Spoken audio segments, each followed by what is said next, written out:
예, 안녕하십니까? 고려대학교 물리학과 교수 최만수입니다. 이번에는 양자 컴퓨터에 작용하는 여러 연산자를 도식적으로 이해할 수 있는 양자 회로에 대해서 소개하겠습니다.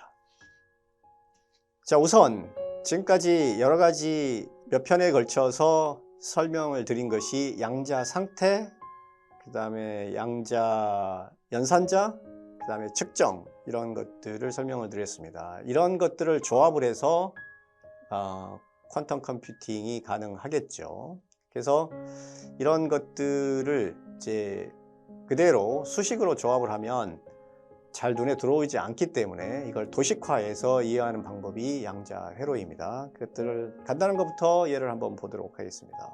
우선 역시 기호를 선택을 해야 되겠죠. let qubit 하고 내가 퀀텀 레지스터를 기술하는 데 쓸 기호로 하나를 심벌을 하나 선택을 해야 되는데 S를 선택을 했습니다.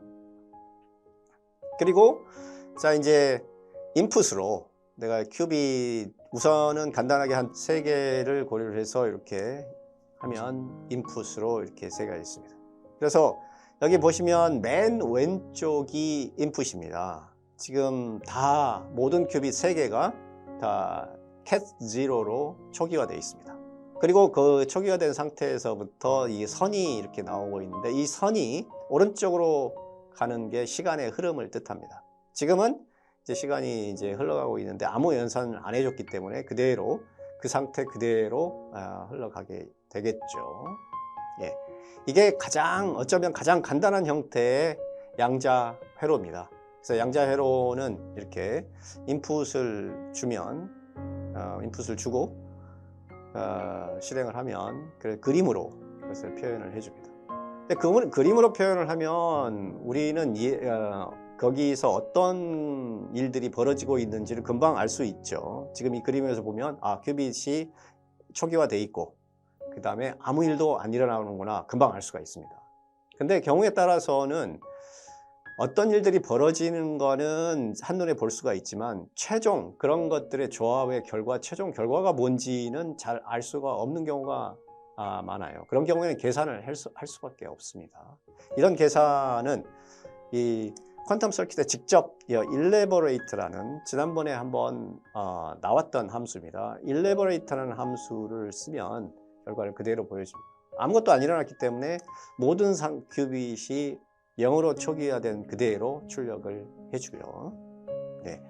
자 이제 이거는 너무 심심한 양자 회로고 조금 더 이제 재미있는 회로를 한번 보도록 하겠습니다. 연산을 가해야 재미있겠죠. 그러니까 큐빗에 연산을 가하는 예들을 한번 보도록 하겠습니다. 자 이거는 파울리 X를 어떤 큐빗, 지금 큐빗 1에 가는 상황을 양자 회로로 표현한 것입니다.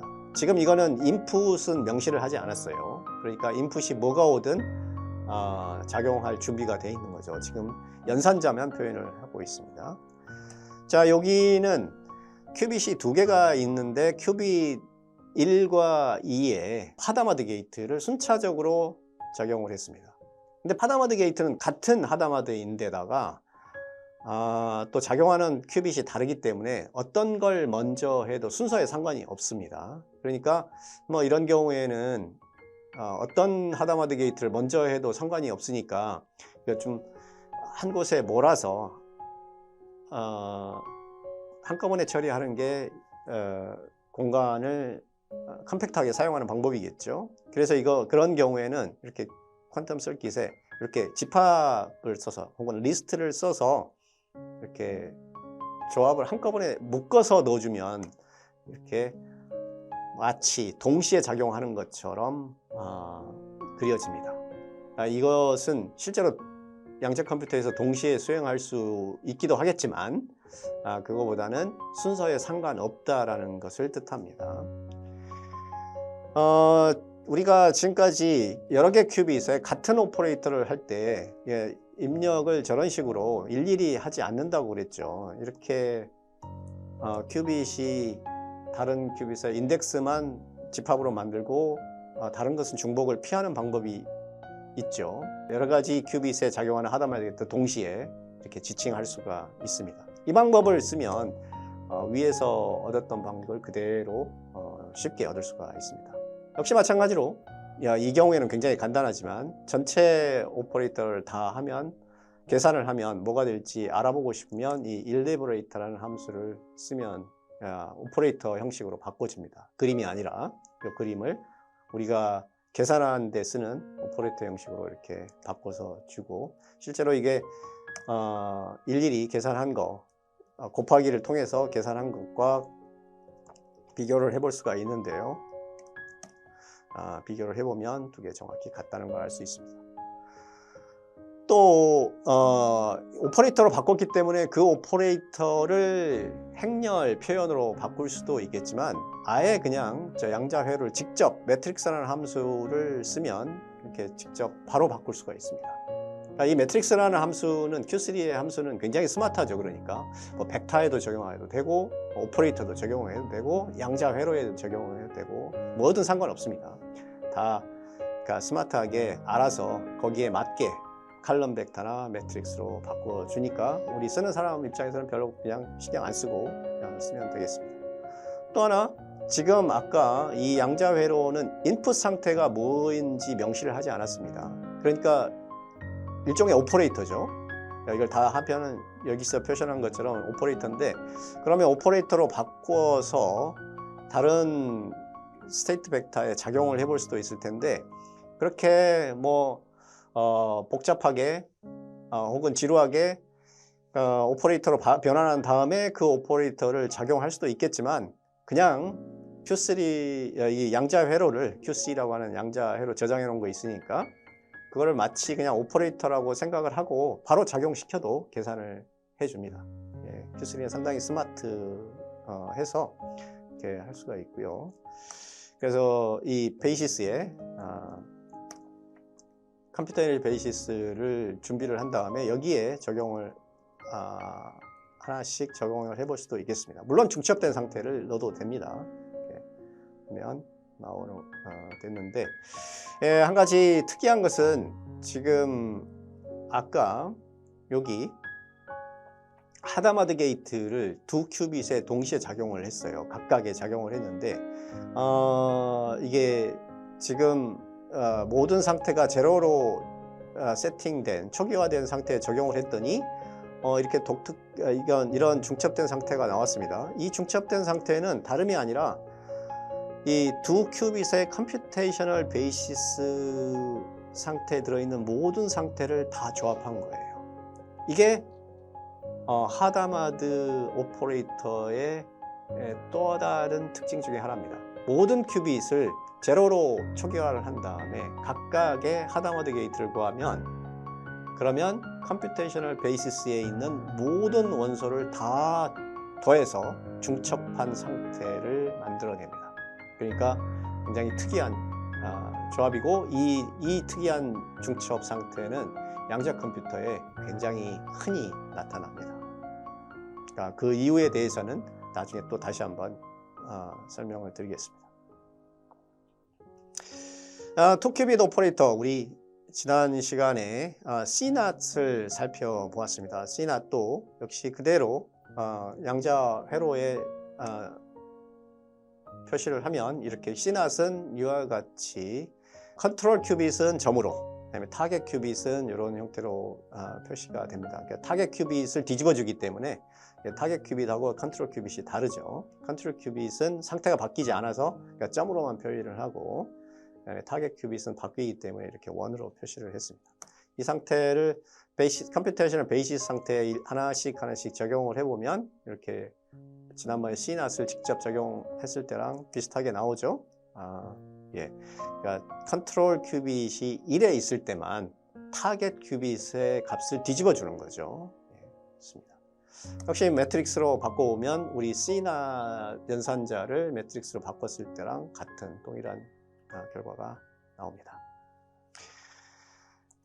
양자 계산에서 또 빠뜨릴 수 없는 것이 메저먼트죠. 이 메저먼트도 양자 회로에 그대로 적용을 하면 앞에 회로는 이미 이제 봤으니까 자, 한번 잠시 분석을 해볼까요? 처음 여기 맨 왼쪽에 인풋 상태가 있고, 그 다음에 하다마드, 그 다음에 시낫 게이트를 이렇게 돌아가면서 이렇게 가해준 다음에 마지막으로 측정을 했습니다. 그러니까 첫 번째 큐빗의 파울리지, 두 번째 큐빗의 파울리지를 측정을 했는데, 이 측정도 마찬가지입니다. 어떤 걸 먼저 측정을 해도 상관이 없기 때문에 이걸 굳이 이렇게 하지 않고 이와 같이 바꿔도 되겠죠. 이렇게 역시 큐빗을 중복을 피하면서 이렇게 두 개를 연속해서 쓰는 방법입니다. 지난 시간에 설명했던 것을 그대로 활용을 하면 타이핑을 훨씬 줄일 수가 있습니다. 그래서 이렇게 측정을 할 수가 있고요. 역시 이 양자 회로를 실행을 하려면 일레버레이터라는 것을 실행을 하면 아웃풋 값들이 나옵니다. 그때마다 이제 측정 값이 나오죠. 그러니까 이것도 역시 양자 회로를 한번 돌린 다음에 바로 측정 결과를 확인을 해서 그 값들을 저장을 하면 이렇게 측정 값들이 이제 각각 다른 값들이 이제 출력이 되겠죠. 자, 이것들을 한 500번 돌려서 모아서 히스토그램으로 한번 그려보면 분포가 아까와는 사뭇 다른 분포가 나오죠. 그래서 있습니다. 역시 이제 요거는 이 회로는 위와 동일한 결과이기 때문에 다시 반복하지 않겠습니다. 그렇게 하면 되고, 자, 끝으로 이제 하나 양자 회로를 우리가 자주 이제 쓰게 될 텐데, 역시 우리가 관심 있는 건 양자 컴퓨팅이기 때문에 양자 회로를 자주 쓸 수밖에 없는데, 이때 자주 쓰이게 되는 트릭을 하나 소개를 하고 마치도록 하겠습니다. 예를 들면 양자 회로를 구성하고 싶어요. 뭔가 반복된다는 것을 알 수가 있죠. 이게 반복되는 패턴이 보입니다. 그러니까 일일이 타이핑을 하지 않고 그 어떤 함수를 사용을 해서 그리는 게 좋겠죠. 자, 예를 들어 그래서 여기 위에 지금 컨트롤 큐빗은 하나고 나머지가 다 타겟이니까 이번에는 레지스터를 둘로 구분을 하겠습니다. 컨트롤 큐빗 하나로 구성된 컨트롤 레지스터랑 3개의 타겟 큐빗으로 구성된 타겟 레지스터, 이렇게 2개로 구별을 하겠습니다. 그래서 심벌도 이렇게 2개를 선택을 했어요. 그런데 이제 타겟이 3개가 될 수도 있고, 우선 3개를 지금 그림에서는 3개가 있는데 3개가 될 수도 있고 4개가 될 수가 있어요. 그걸 이제 변수에 따라 다른데, 그 컨트롤하는 게 이제 $n이라는 변수입니다. 지금은 3개를 선택해서 타겟 큐빗이 3개가 있는 거죠. 자, 여기다가 이렇게 그러면 한 가지 이걸 일일이 손으로 타이핑하기 싫으면 한 가지 방법은 이렇게 테이블을 사용하는 거예요. 그래서 지금 먼저 이 하다마드는 그냥 손으로 넣어도 되고, 이 컨트롤 큐빗이 뭔가 패턴이 있기 때문에 그것을 사용하면 되겠죠. 그래서 컨트롤은 동일하고, 지금 여기 보면 컨트롤은 동일한데 타겟 큐빗을 여기 T1, T2, T3 중에서 하나씩 넣어서 컨스트럭트를 하면 되겠죠? 그렇게 해서 나온 게 이렇게 결과입니다. 이거를 이제 좀 보기 좋게 테이블 폼으로 쓴 건데, 그러면 컨트롤은 동일한데 타겟이 1, 2, 3 이렇게 바뀐 게 되겠죠. 근데 실제로 이게 저장된 거를 보면 이렇게 집합으로 저장되어 있습니다.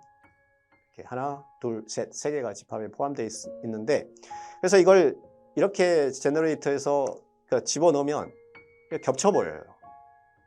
그 이유는 이 퀀텀 서킷에 이렇게 집합이 들어가면 이 집합으로 묶어진 게이트들은 한 곳에 축약을 시키기 때문에 그렇습니다. 근데 지금 이거는 우리가 원하는 게 아니죠. 여기선 축약을 시키면 안 되죠. 굉장히 헷갈리는 거죠. 그래서 이제 한 가지 방법은, 내가 만약에 손으로 일일이 타이핑을 한다 그러면 이렇게 집합을 기호를 쓰지 않고 일일이 CNOT 게이트 3개를 타이핑을 하는 방법이에요. 타이핑을 하면 됩니다. 그런데 만약에 내가 큐빗이 3개가 아니라 4개로 바뀌어버리면, 이렇게 4개로 바뀌어버리면 또 어떻게 하죠? 그러면 이제 손으로 또 타이핑을 해줘야 되잖아요. 일일이. 이런 건 굉장히 번거로울 뿐만이 아니라 그 다음에 체계적이지도 않죠. 이런 것을 피하는 아주 쉬운 방법이 뭐가 있을까? 그게 바로 아까 저장된 CN이 이렇게 집합으로 표시가 되어 있었는데 이 집합이 아닌 걸로 바꿔주면 되죠. 그냥 경계가 있는 게 아니라 계속 그냥 콤마로 구분 없는 그런 걸로 바꿔주면 됩니다. 그래서 그게 바로 시퀀스입니다. 리스트와 시퀀스의 차이는 뭐냐면 리스트는 바운더리가 있는 집합이고 그러니까 경계가 있는 집합이고 시퀀스는 경계가 없는 그냥 콤마로 구분된 것입니다. 그래서 시퀀스로 바꿔줄 때 이 골뱅이를 연속해서 2개를 쓰게 되면 바꿔줍니다. 이렇게 바꿔주면 아주 손쉽게 바꿨죠. 그래서 리스트를 시퀀스로 바꿔주는 역할을 했습니다. 이 신기한 더블 스타가 뭘까요? 그래서 그걸 알고 싶으면 이 더블 스타를 도움말을 찾아보면 이게 실제로는 apply라는 풀네임을 가지고 있고 이 apply는 그 앞에 헤드를 바꿔주는 역할을 합니다. 예를 들어 그러니까 함수가 fx라는 함수가 있었는데 내가 이거를 gx로 바꾸고 싶어요.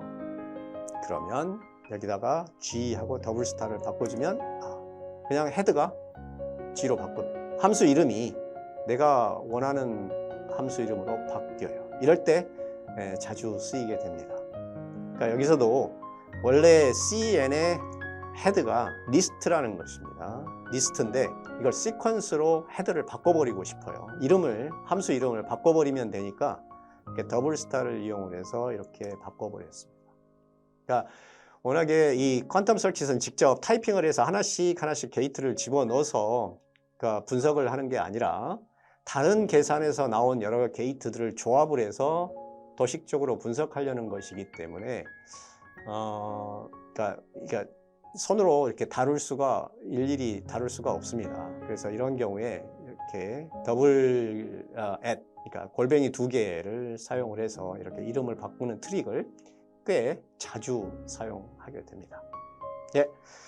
그러면 이번에 설명한 나온 설명들을 한번 보면은 퀀텀 서킷이 가장 주된 함수였고 일레보레이트를 또 역시 자주 사용했고 매트릭스, 일레보레이트 이런 스레드 그 다음에 apply 이런 함수들은 앞으로 이제 계속 자주 나오게 될 겁니다. 오늘은 굉장히 기본적인 퀀텀 서킷의 용도를 설명을 드렸는데 앞으로 점점 복잡한 퀀텀 서킷을 다루게 될 것입니다. 이상입니다. 지금까지 경청해 주셔서 감사합니다.